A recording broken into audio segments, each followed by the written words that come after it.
હવામાન વિભાગની આગાહી છે આગામી 2 દિવસ કચ્છમાં હીટ વેવની આગાહી છે। દરિયાકાંઠાના વિસ્તારમાં ભેજ અને ગરમ પવન ફૂંકાશે। 11 થી 13 મેના દક્ષિણ ગુજરાતમાં સામાન્ય વરસાદની આગાહી। આગામી 4 દિવસ વાતાવરણ સૂકું રહેશે। આગામી 24 કલાક દરમિયાન તાપમાન યથાવત રહેશે।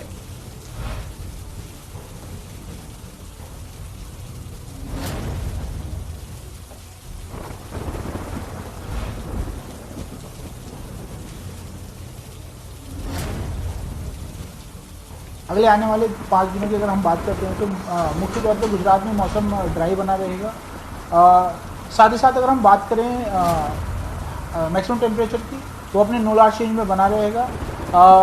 पिछले 24 घंटों की अगर हम बात करें तो अहमदाबाद में 43.3 डिग्री सेल्सियस और गांधीनगर में 42.5 डिग्री सेल्सियस तापमान दर्ज किया गया है। सबसे अधिकतम तापमान भुज में 43.5 डिग्री सेल्सियस दर्ज किया गया है और ये तापमान जो है अगले 24 घंटों में ऐसे ही बना रहेगा। उसके बाद जो है 1-8 डिग्री की कुछ जगहों पर गिरावट देखने को मिलेगी। अहमदाबाद में कल के लिए आज के लिए भी जो है 43 डिग्री, उसके बाद 42 डिग्री के आसपास तापमान रहने की संभावना है। गांधीनगर में भी तापमान 42 डिग्री के आसपास रहने की संभावना है अगले 2 से 3 दिनों में। साथ ही अगर हम बात करें हीट वेव वार्निंग की तो अगले 2 दिनों के लिए जो है कच्छ एरिया में जो है तापमान में जो है थोड़ी बढ़त देखने को मिल गई है, जिसकी वजह से हीट वेव वार्निंग दी गई है। येलो अलर्ट है कच्छ एरिया के लिए। अगले जो है चौथे और 5वें 6ठे दिन में जो है हमें बारिश के आसार बनते दिख रहे हैं साउथ गुजरात में मुख्य तौर पे। चौथे दिन के लिए अगर हम बात करें 11 तारीख की, उसमें जो है डांग में जो है बारिश देखने को मिल सकती है, वेरी लाइट रेन। साथ ही साथ अगर बात करें हम 12 तारीख और 13 तारीख की, उसमें जो है दक्षिणी गुजरात के जो हिस्से हैं मुख्य तौर पर, जिसमें से छोटा उदेपुर, नर्मदा, तापी, डांग, नवसारी, वलसाड, दमन, इनमें जो है लाइट रेन देखने को कुछ जगहों पर मिल सकता है। અંબાલાલની મોટી આગાહી। આંધી, વંટોળ, ગાજવીજ સાથે વરસાદ થઈ શકે છે। 10 થી 15 મે સુધી અંબાલાલની આ મોટી આગાહી છે। 10 થી 15 મે સુધી ભારે આંધી, વંટોળ સાથે પ્રી મોન્સૂન એક્ટિવિટી થશે। તો 11 મે પછી બંગાળના ઉપસાગરમાં ચક્રવાત પણ સર્જાશે। અરબ સાગરમાં હલચલ જોવા મળશે। તો મેના અંતમાં અને જૂનના પહેલા સપ્તાહમાં અરબ સાગરમાં હલચલ જોવા મળશે। જ્યારે કે 17 થી 24 મેના આંદામાન નિકોબારમાં ટાપુમાં ચોમાસું સક્રિય થશે। કેટલાક ભાગોમાં વરસાદ થશે તો પૂર્વ પેસિફિક જળવાયુ ઠંડા થતા લા નીનાની અસર પણ જૂનના બીજા સપ્તાહમાં જોવા મળશે। દરિયાનું પાણી વધુ ગરમ રહેતા વાયુનું જોર રહેવાથી ચોમાસું સારું આવવાની શક્યતા વ્યક્ત કરી છે। શરૂઆતનું ચોમાસું આહવા, ડાંગ, વલસાડમાં ભારે વરસાદ કરશે।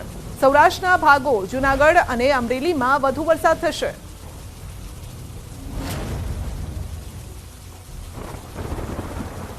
મે માસમાં બંગાળ ઉપસાગરમાં ચક્રવાતો સર્જાવાની શક્યતા રહેશે અને આ ચક્રવાતો લગભગ 10, 11, 12 મે પછી તેની શક્યતાઓ વધારે રહેશે અને તારીખ 17 થી 24માં આંદામાન નિકોબાર ટાપુ પર ચોમાસું શરૂ થવાની શક્યતા રહેશે। દક્ષિણ ઉપસાગરમાં ભારે હલચલ જોવા મળશે અને ત્યારબાદ લક્ષદ્વીપના ટાપુઓમાં પણ થોડીક અસર જોવા મળશે। आज आपने ले जईशुं सूरत पुलिसनी प्रेस कॉन्फ्रेंस में। बाराबंकी जिले से पकड़ा है। बाराबंकी जिला लखनऊ के पास है। वहां से ये लोग इसको लेके आए और इसके बाद आगे 5 और लोगों को अरेस्ट किया गया, जिसमें 2 सूरत के हैं जो इसको सप्लाई करते थे, 2 मुंबई के हैं जो मेन अरेंज करते थे बड़ी क्वांटिटी में, और एक और है सूरत का जिसको ये आगे बेचता था जहां से डिस्ट्रीब्यूशन होता था। तो सूरत पुलिस का उद्देश्य है कि ये पूरा ड्रग्स का नेटवर्क ऊपर से लेकर नीचे तक निस्तोनाबूद हो जाना चाहिए। इसके लिए हमें कौन सप्लाई कर रहा है, कौन डिस्ट्रीब्यूट कर रहा है और आगे कौन कंज्यूम करने वाला है, लेने वाला है, लास्ट तक हम लोग इन्वेस्टिगेशन करके सबके ऊपर एक्शन लेने का हमारा इरादा है। और एसओजी की टीम और लोकल आईओ मिलकर इसमें इन्वेस्टिगेशन कर रहे हैं। अब तक 6 लोग अरेस्ट हो गए हैं। सर, आरोपियों को रोकने के लिए किस तरह कशपुकश करनी पड़ी पुलिस को? ये तो आप देखिए सोच सकते हैं कि 29 तारीख की एफआईआर दर्ज है और आज है 8 तारीख। 6 तारीख को ये जो हमारा मेन सूरत का डिमांड करने वाला था मोहम्मद कासिफ, इसको ये लोग बाराबंकी से लेकर आए हैं। तो वहां पहले इन्वेस्टिगेशन करना, उसका नाम खोलना, फिर टीम को वहां भेजना, उसको पकड़ना, उसको लेकर आना, ये सब जो है एक मेहनत वाला काम है और इन्होंने बखूबी किया है। हमारी टीम ने वहां से लेकर आए हैं। सर कुछ भेजबदली भी की थी आरोपी को पकड़ने के लिए, किस तरह से भेजबदली हुई थी? हाँ, जब आप दूसरे राज्य में जाते हैं तो बहुत सारी अड़चनें होती हैं, भेजबदली करनी ही पड़ती है। आप ओपनली डिक्लेयर नहीं कर सकते कि आप किस काम से आए हैं, वरना आरोपी के फरार होने का डर रहता है। लोकल के लोगों को पता भी नहीं होता कि ये बहुत बड़ा आरोपी है। दूसरे राज्य में जाकर ये इसने बड़े बड़े क्राइम किए होंगे, लेकिन वहां के लोगों को शायद पता भी ना हो, तो और 1-2 लोगों की वहां हेल्प भी करता होगा, तो वो लोग उसको बचाएंगे भी। ऐसे में भेजबदली करके जाना ही पड़ता है। सर, ये मुख्य आरोपी जो है यहाँ से फरार हुआ था, तो कौन से रास्ते से गया और कौन से ट्रांसपोर्ट का उपयोग किया है? कौन से रास्ते से गया, ये सब अभी देखिए इन्वेस्टिगेशन का पार्ट है। कैसे गया ये इन्वेस्टिगेशन चल रहा है, लेकिन हमारा फोकस था कि हम जल्दी जल्दी ये पता करें, और अभी तक का फोकस इसी पर रहा है कि इसने किसके थ्रू माल मंगवाया। तो 3 लोग थे जिनके थ्रू इसने माल मंगवाया, उसमें से 2 अरेस्ट हो गए हैं और एक शहबाज करके है, वो भी फरार है। बाराबंकी में कहाँ पे रुका था सर? बाराबंकी में कहाँ रुका था, अब ये वहां रुका था कि नहीं ये भी अभी श्योर नहीं, लेकिन ये कहीं मार्केट एरिया से इसको इन्होंने पकड़ा है। सर कितने जो लेके आया है ये जो ड्रग्स, तो ये यहाँ किसको सप्लाई करने वाला है? हाँ, यहाँ जिसको सप्लाई करने वाले थे उसमें से एक मंसूर उस्मान मलिक करके नाम आया है, और पूरी डिस्ट्रीब्यूशन टीम या जहां भी ये बटने वाला था, ये सब इस पर इन्वेस्टिगेशन चालू है। ચૂંટણી પૂર્ણ થયા બાદ અમદાવાદ પશ્ચિમ બેઠકના ભાજપના ઉમેદવાર દિનેશ મકવાણા હળવા મૂડમાં દેખાયા હતા। મતદાન બાદ દિનેશ મકવાણા મતદારો અને મિત્રોને મળી રહ્યા છે અને પાર્ટીએ મકવાણાને કૌશાંબી બેઠકની પણ જવાબદારી સોંપી છે અને ત્યારે તેઓ આગામી 12 દિવસ કૌશાંબી રહેશે। તે બેઠકના ભાજપ ઉમેદવાર માટે ચૂંટણી પ્રચાર કરશે। ઓછા મતદાન પર મકવાણે કહ્યું છે કે જે મતદાન થયું છે તે ભાજપ તરફી થયું છે। સાથે જ 5 લાખની લીડથી જીતનો પણ વિશ્વાસ વ્યક્ત કર્યો છે।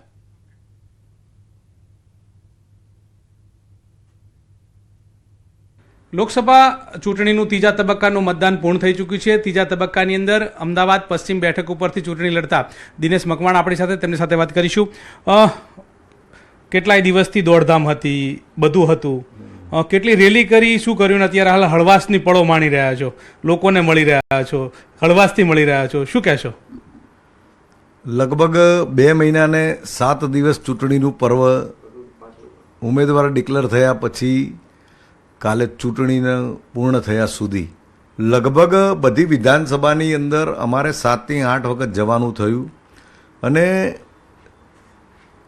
સવારે 8:30 થી શરૂ કરીને રાત્રે લગભગ 12 સાડા 12 સુધી લોકો વચ્ચે રહેવાનો અવસર મળ્યો। એટલું ચોક્કસ કહીશ કે ભારતીય જનતા પાર્ટીનું નેટવર્ક બૂથ લેવલ સુધીના ભાજપના કાર્યકર્તાઓ એ ચૂંટણી હોય કે ના હોય હંમેશા તત્પર હોય છે। હું એક આપને દાખલો આપું કે હું જે વિસ્તારની અંદર જવાનો હોઉં ત્યાં 2 કલાક પહેલાં પણ કાર્યકર્તાને ફોન કરું, વોર્ડ પ્રમુખને, કે ભાઈ હું આ વિસ્તારની અંદર આવી રહ્યો છું, આ જગ્યાએ મિટિંગમાં આવી રહ્યો છું, આ જગ્યાએ મંદિરના દર્શન કરવા, તો 1-2 કલાકના ટૂંકા સમયની અંદર પણ ભારતીય જનતા પાર્ટીના 50-100 કાર્યકર્તાઓ ભેગા થઈ જાય। એટલે ભારતીય જનતા પાર્ટીનું જે નેટવર્ક છે ને એના કારણે ગમે તેટલી સખત મહેનત કરો પણ સહેલાઈથી સમય પસાર થઈ જાય અને લોકો સુધી સહેલાઈથી પ્રજા સુધી મળી શકાય। આજે રિલેક્સ મૂડની કોઈ વાત નથી, પણ સવારે મારી રૂટિન લાઈફ 8:30-9:45 હું નીકળી ગયો છું, આજે અહીં મળી રહ્યો છું અને રાત્રે લગભગ 8-9 વાગે જ ઘરે પહોંચવાનો છું। આવતીકાલે એક દિવસ ઘરે રહીશ, આજે ઘરે રહીશ અને લગભગ સવારે 10 તારીખે સવારે 5 વાગ્યાની ફ્લાઇટ છે। હું પાર્ટીની જે જવાબદારી છે એ પાર્ટીએ મને કોસંબી લોકસભાની જવાબદારી મને આપી છે।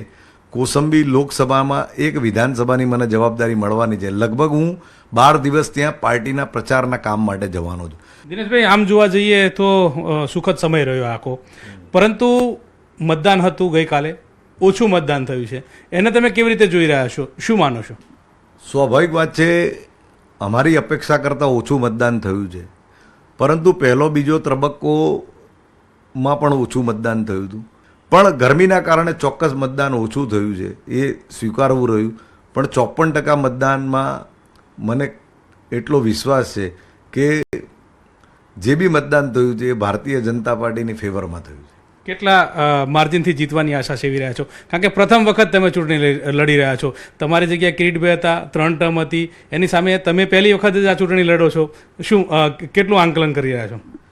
હું આંકડા મેં જોયા, એટલું ચોક્કસ કહીશ કે ભારતીય જનતા પાર્ટી પાસે જે 5 સીટ છે, એલિસ બ્રિજ, મણિનગર, અસારવા, અમરાઈવાડી ને દરિયાપુર, એ 5 સીટની અંદર ખૂબ સારું માર્જિન રહેશે.